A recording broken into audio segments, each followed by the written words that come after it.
Добро пожаловать на Марс. Nikolay is Russian. I'm from Moscow, Russia. He's part of a 5-man crew, all Russian scientists, known as Crew 129. That's how many crews have rotated through the station. Each crew lives and works here for 2 weeks, sometimes longer.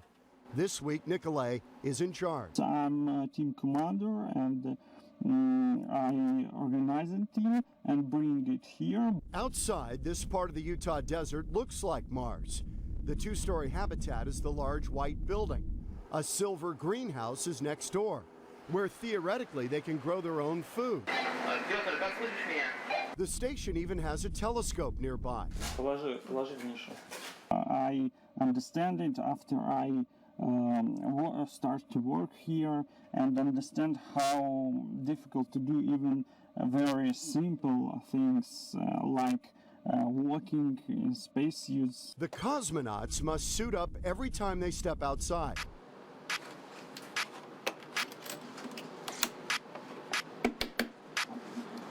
They simulate Martian EVAs, or extravehicular activity, just like Neil Armstrong did when he walked on the moon.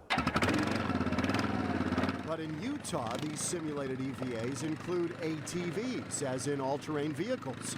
They can get around it. When they can't get outside, the Russians have their own robotic rover. It's not exactly NASA's Opportunity, but it does get around. This is where they operate the ROV and conduct other experiments inside the first floor of the station. Put the sample in a set of meshes. They may be free of the spacesuits inside, but they still live and work in very cramped quarters. It's pretty small.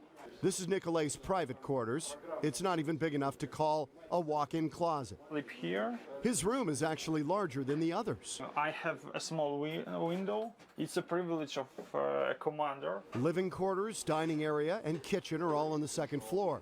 3 clocks show current time in Moscow, Mars, and Utah. A Russian flag hangs in front of a porthole. We are limited in water, in energy, even in internet.